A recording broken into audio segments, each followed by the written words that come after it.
Kali ini kami akan bahas tentang peran kecerdasan buatan atau AI dalam mencapai tujuan pembangunan berkelanjutan atau SDGs. Dalam video ini, kami akan membahas bagaimana AI dapat membantu atau menghambat pencapaian 17 SDGs dan 169 targetnya disepakati secara internasional dalam Agenda 2030 untuk pembangunan berkelanjutan. Kami juga akan menyoroti beberapa celah penelitian dan tantangan etika yang terkait dengan pengembangan dan penggunaan AI yang ramah lingkungan. AI adalah teknologi perangkat lunak yang memiliki kemampuan seperti persepsi, pengambilan keputusan, prediksi, ekstraksi pengetahuan, komunikasi interaktif, dan penalaran logis. AI dapat mempengaruhi berbagai sektor dan memiliki dampak positif maupun negatif pada pembangunan berkelanjutan. Berdasarkan studi yang dipublikasikan di jurnal Nature Communication, kami menemukan bahwa AI dapat berperan sebagai pendorong untuk 134 target atau sebesar 79% di semua SDGs. Tetapi juga dapat menghambat 59 target atau sebesar 35%. Kami mengelompokkan SDGs ke dalam 3 kategori, yaitu masyarakat, ekonomi, dan lingkungan. Ketiga kategori ini sesuai dengan 3 pilar pembangunan berkelanjutan. Berikut adalah beberapa contoh dampak AI pada masing-masing kategori tersebut. Yang pertama yaitu masyarakat. AI dapat mendukung penyediaan pangan, kesehatan, air, dan energi bagi penduduk, serta menciptakan kota pintar yang efisien dan rendah karbon. AI juga dapat membantu mengidentifikasi daerah kemiskinan, meningkatkan kualitas pendidikan, dan memerangi diskriminasi gender. Namun, AI juga dapat meningkatkan ketimpangan, mengancam hak asasi manusia, dan merusak iklim sosial. Misalnya, AI dapat menggantikan pekerjaan lama dengan yang membutuhkan keterampilan lebih, menguntungkan orang-orang yang berpendidikan tinggi dan kaya, serta merugikan orang-orang yang miskin dan tidak terdidik. AI juga dapat digunakan untuk memanipulasi opini publik melalui media sosial, mempengaruhi hasil pemilu, dan mengontrol perilaku sosial melalui skor warga.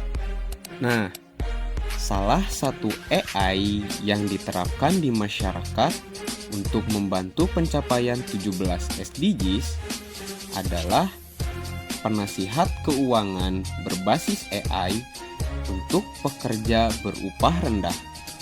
Sistem penasihat keuangan ini dapat belajar dari data historis untuk memprediksi saldo rekening individu dalam jangka waktu mendatang, menganalisis pola pengeluaran pengguna, dan memberikan wawasan penting mengenai kesehatan keuangan mereka. Dengan bantuan AI ini, individu dan keluarga berpenghasilan rendah dapat merencanakan perilaku belanja keuangan mereka dengan lebih baik, serta menghindari lingkaran hutang juga kredit buruk. AI dapat meningkatkan produktivitas, inovasi, serta mendukung pertumbuhan ekonomi inklusif dan berkelanjutan. AI juga dapat mengurangi limbah, meningkatkan efisiensi sumber daya, dan mendorong ekonomi sirkular. Namun, AI juga dapat menimbulkan tantangan baru, seperti pergeseran pendapatan dari pekerja ke pemilik perusahaan, hilangnya lapangan kerja akibat otomatisasi, dan kesenjangan digital antara negara-negara maju dan berkembang. Misalnya, AI dapat meningkatkan integrasi energi terbarukan dan permintaan responsif di sektor listrik, tapi juga dapat meningkatkan permintaan listrik sendiri, terutama jika sumber energi yang digunakan tidak ramah lingkungan. Google bekerja sama dengan School of Management of the Polytechnic University of Milan untuk mengembangkan Machine Learning Checkup, sebuah alat gratis yang memungkinkan perusahaan di Italia untuk mengevaluasi kesiapan mereka untuk kecerdasan buatan. Sanserio Franceschi, sebuah perusahaan kemasan fleksibel, menggunakan AI untuk mengoptimalkan gudang dari logistik dan untuk memantau proses bisnis secara real-time. Agrentesa, sebuah koperasi pertanian, menggunakan pengenalan gambar berbasis AI untuk menyortir buah-buahan berdasarkan ukuran, kualitas, bentuk, dan cacatnya.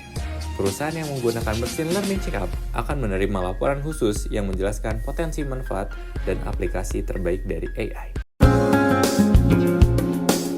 Saccheria Franceschetti è stata fondata da mio nonno Luigi quasi 80 anni fa. Da allora, per rimanere competitivi, abbiamo sempre dovuto scommettere sull'innovazione. Produciamo e distribuiamo sacchi di ogni tipologia, per il settore alimentare, per le spedizioni, per il settore edile e tanto altro. Quando siamo subentrati ai nostri genitori nella gestione dell'azienda alcuni anni fa, abbiamo deciso di puntare sull'intelligenza artificiale. Con la nostra startup EliVMS abbiamo sviluppato un'applicazione in cloud basata su Google Kubernetes Engine per l'automatizzazione del magazzino e della logistica. L'algoritmo cataloga i materiali in ingresso in modo ordinato ed efficiente. Quando arrivano gli ordini dai clienti, l'assistente vocale, tramite auricolare, guida i magazzinieri nel tragitto più veloce per trovare la merce e prepararla per la spedizione. Il sistema decide poi il prezzo da applicare ai compratori in base alla loro puntualità nel ritiro dei prodotti e gli invia la fattura. Tutto il processo viene controllato da tablet.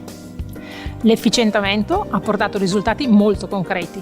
Il fatturato è passato dai 16 milioni nel 2015 ai quasi 20 previsti per il 2019 e la marginalità è quasi raddoppiata. Si sono ridotte anche le contestazioni per ordini errati. Tutto è più semplice e veloce. Il tempo che risparmiamo lo investiamo su ciò che conta veramente: fornire un servizio e dei prodotti migliori per i nostri clienti. Selanjutnya adalah dampak dari AI untuk kategori lingkungan. AI memiliki dampak positif terhadap SDGs, yang diantaranya AI dapat membantu memahami perubahan iklim dan memodelkan dampaknya, serta mendukung sistem energi rendah karbon dan hemat energi. AI juga dapat digunakan untuk membantu meningkatkan kesehatan ekosistem, misalnya dengan mendeteksi tumpahan minyak, mengklasifikasikan jenis penutup vegetasi, dan memantau keanekaragaman hayati. Selanjutnya, AI berperan dalam manajemen sumber daya alam. Dengan algoritma pembelajaran mesin, kita dapat merancang strategi pengelolaan yang optimal, memastikan pemanfaatan sumber daya yang berkelanjutan dan ramah lingkungan. Selain itu, pemantauan kualitas udara dan air melalui teknologi AI memberikan kemampuan untuk mendeteksi pencemaran lebih cepat, memberikan respon yang lebih tepat, dan menjaga kesehatan manusia serta ekosistem. Prediksi bencana alam yang akurat juga menjadi kontribusi positif AI. Dengan memanfaatkan data cuaca dan parameter lingkungan, sistem AI dapat memberikan peringatan dini, membantu masyarakat mempersiapkan diri secara efektif. Terakhir, AI mendorong pengembangan solusi inovatif, dari material ramah lingkungan hingga desain transportasi yang berkelanjutan. Teknologi ini membuka pintu untuk revolusi hijau yang dapat membentuk masa depan yang lebih berkelanjutan. Namun, kita juga perlu mempertimbangkan dampak negatif dari AI itu sendiri. Konsumsi energi tinggi oleh sistem AI, peningkatan limbah elektronik, dan risiko keamanan siber adalah tantangan yang harus diatasi. Automisasi AI dapat menggantikan pekerjaan manusia, meningkatkan produktivitas, tetapi juga menyebabkan ketidaksetaraan ekonomi dan pengangguran di beberapa sektor. Selain itu, algoritma AI yang rentan terhadap bias dapat menghasilkan keputusan yang tidak adil, mendukung ketidaksetaraan, termasuk dalam konteks lingkungan. Kurangnya regulasi global untuk penggunaan AI dalam konteks lingkungan juga dapat mengakibatkan eksploitasi sumber daya tanpa tanggung jawab. Dengan kesadaran akan dampak positif dan negatif ini, kita dihadapkan dengan tanggung jawab untuk mengarahkan perkembangan kecerdasan buatan dengan etika dan keberlanjutan. Hanya dengan kolaborasi antara pemangku kepentingan, kita dapat memaksimalkan potensi teknologi ini untuk mencapai tujuan pembangunan berkelanjutan dalam konteks lingkungan. Dari ulasan singkat ini, dapat dilihat bahwa AI memiliki potensi besar untuk berkontribusi pada pencapaian SDGs, tapi juga membawa risiko dan tantangan yang harus diatasi. Oleh karena itu, penting untuk mengembangkan AI yang berkelanjutan, etis, dan dapat dipercaya, yang sesuai dengan nilai-nilai dan kebutuhan masyarakat. Hal ini membutuhkan kerjasama antara para peneliti, pembuat kebijakan, pengusaha, dan masyarakat sipil, serta dialog global dan ilmiah untuk mengembangkan prinsip-prinsip dan peraturan bersama di antara bangsa-bangsa dan budaya. Dengan cara ini, kita dapat memastikan bahwa AI menjadi sekutu, bukan musuh, dalam upaya kita untuk menciptakan masa depan yang lebih baik bagi semua. Terima kasih telah menonton video kami, dan jangan lupa untuk like, share, dan subscribe. Sampai jumpa di video berikutnya.